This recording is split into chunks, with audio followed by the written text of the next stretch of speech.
এবার আসো অগ্রাধিকার নীতি। অগ্রাধিকার নীতি মানে হচ্ছে আমার মূলধন সীমিত আছে, কিন্তু আমি বিভিন্ন প্রকল্পে বিনিয়োগ করতে চাচ্ছি। এখন সেটা হলে কী হবে, মনে করো আমার কাছে 1,00,000 টাকা আছে, তো আমি 2-3টা প্রকল্প নির্বাচন করলাম, তার মধ্যে থেকে আমাকে দেখতে হবে যে কোন প্রকল্পে সবচেয়ে বেশি লাভ হবে। যেমন আমাদের বহিরা কলেজের পাশে আমি কি চাইলে ফটোকপির দোকান দিতে পারি, চাইলে একটা ফুচকার দোকান দিতে পারি, স্টেশনের দোকান দিতে পারি। এখন আমাকে চিন্তা করতে হবে যে কোনটা দিলে আমার সবচেয়ে বেশি লাভ হবে। আমি কি, মেয়েরা কি বেশি ফুচকা খাবে না ফটোকপি বেশি করবে? তো সেই দিকটা চিন্তা করে আমাকে আগে যে প্রকল্পে আমি চিন্তা করবো যে না এটাতে বিনিয়োগ করলে হয়তো আমার বেশি লাভ হতে পারে, তাহলে সেই প্রকল্পে আমাকে আগে অর্থ বিনিয়োগ করব, তারপর বাকি প্রকল্পে আমি বিনিয়োগ করব। সেটা হচ্ছে অগ্রাধিকার নীতি। অর্থাৎ আমার সীমিত মূলধনকে আমি বিভিন্ন প্রকল্পে বিনিয়োগ করার জন্য প্রকল্পের গুরুত্ব, প্রকৃতি, বিনিয়োগের আকার ইত্যাদি ও লাভ অর্জন ক্ষমতা বিবেচনা অগ্রাধিকার ভিত্তিতে সাজানো হয়। আচ্ছা, এরপর আসে নগদ প্রবাহ নীতি। নগদ প্রবাহ নীতি মানে হচ্ছে আমার নগদ অর্থের আগমন। নগদ প্রবাহ মানে কি? নগদ অর্থের আগমন এবং নির্গমন। আমার কী পরিমাণ নগদ টাকা এলো আর কী পরিমাণ নগদ টাকা গেল, আমাকে সেটা চিন্তা করতে হবে। তাহলে যেই প্রতিষ্ঠানে নগদের বহির্গমন থেকে আগমনটা বেশি হবে, সেই প্রকল্পেই আমাকে আগে নির্বাচন করতে হবে। সেটা হচ্ছে নগদ প্রবাহ নীতি।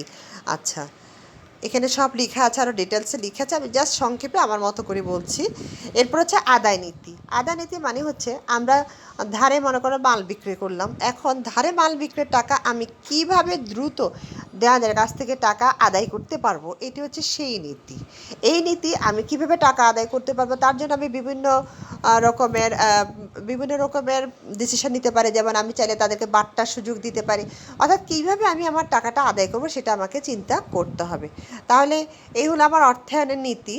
প্রথম নীতি আমরা পড়েছিলাম যে ঝুঁকি ও আয় সমন্বয় নীতি। ঝুঁকি, আমি আবার বলে যাচ্ছি প্রত্যেকটা জিনিস, ঝুঁকি ও আয় সমন্বয় নীতি। এই নীতির আলোকে বলা হচ্ছে যে যত বেশি ঝুঁকি বেশি, আয় তত বেশি, ঝুঁকি যত কম আয় তত কম। অর্থাৎ ঝুঁকি ও আয়ের মধ্যে সম্পর্ক হচ্ছে ধনাত্মক। এটা কিন্তু এমসিকিউতে আসে। আয় ও ঝুঁকির মধ্যে সম্পর্ক কীরকম? আয় ও ঝুঁকির সম্পর্ক হচ্ছে ধনাত্মক। ঝুঁকি যত বেশি আয় তত বেশি, ঝুঁকি যত কম আয় তত কম। এবার হচ্ছে তারল্য লাভ অর্জন ক্ষমতা। তাহলে হচ্ছে নগদ অর্থ রাখার ক্ষমতা। এখন আমি যদি বেশি পরিমাণে নগদ অর্থ রেখে দিই তাহলে আমার লাভ কম হবে। তাহলে তারল্য ও মুনাফা অর্জন ক্ষমতার মধ্যে সম্পর্ক হচ্ছে বিপরীতমুখী। তারল্য যত বেশি লাভ তত কম, তারল্য যত কম লাভ তত বেশি। অর্থাৎ তারল্য ও মুনাফা অর্জন সম্পর্ক হচ্ছে বিপরীতমুখী। এরপর হচ্ছে পোর্টফোলিও বৈচিত্র্যায়নের নীতি। পোর্টফোলিও বৈচিত্র্যায়ন নীতি হচ্ছে বিনিয়োজিত অর্থ, অর্থাৎ আমার মূলধন আমি একটি প্রকল্পে বিনিয়োগ না করে একাধিক প্রকল্পে বিনিয়োগ করাটাই হচ্ছে পোর্টফোলিও বৈচিত্র্যায়নের নীতি। যাতে করে একটি প্রকল্প যদি লস হয়েও থাকে, তাহলে অন্য প্রকল্পে লাভ দিয়ে যেন সেটাকে আগের ক্ষতিটা পুষিয়ে নেওয়া যায়। সেটি হচ্ছে পোর্টফোলিও বৈচিত্র্যায়নের নীতি। অর্থের সময়মূল্য নীতি মানে হচ্ছে যে সময়ের সাথে সাথে অর্থের পরিবর্তন হচ্ছে অর্থের সময়মূল্য নীতি। অর্থাৎ আজকে আমি যে টাকা বিনিয়োগ করলাম, ভবিষ্যতে সেই টাকা থেকে আমার কী পরিমাণ অর্থে মূল্য দাঁড়াবে সেটা আমাকে চিন্তা করতে হবে। সম্পদ সর্বাধিকরণ। একটা প্রতিষ্ঠানে দুই রকমের লক্ষ্য থাকে, মুনাফা সর্বাধিকরণ এবং সম্পদ সর্বাধিকরণ।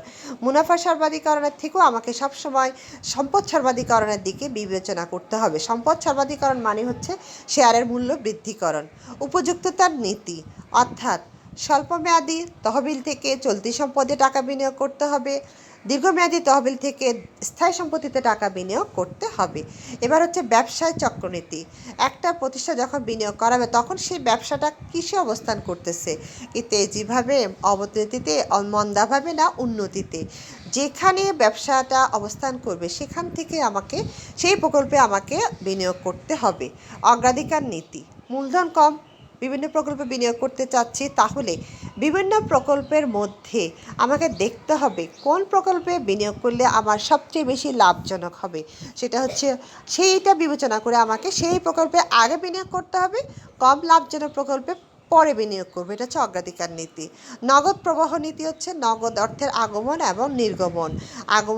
নির্গমন থেকে যদি যেই প্রকল্পে নগদের আগমন বেশি হবে সেই প্রকল্পে আমরা টাকা বিনিয়োগ করব।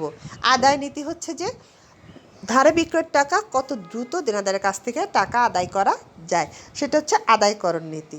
অর্থাৎ আদায় করার জন্য আমাকে চিন্তা করতে হবে যে আদায় করার জন্য আমাকে বিভিন্ন রকমের ডিসিশান নিতে হবে, যাদেরকে বাট্টার সুযোগ দিতে হবে সেটা হলো যেভাবে হোক আমাকে দ্রুত অর্থ আদায় করতে হবে। এই হলো 10টা নীতি। এটা অনেক অনেক ইম্পর্টেন্ট। সবাই তোমরা ভালো করে পড়ে নিবে এই ঝুঁকি ও আয় নীতি, তারপর তারল্য লাভ অর্জন নীতি, পোর্টফোলিও বচত নীতি, এই 10টা নীতি সবাই খুব ভালো করে পড়বে। তো এতটুকুই আজকে। আল্লাহ হাফেজ।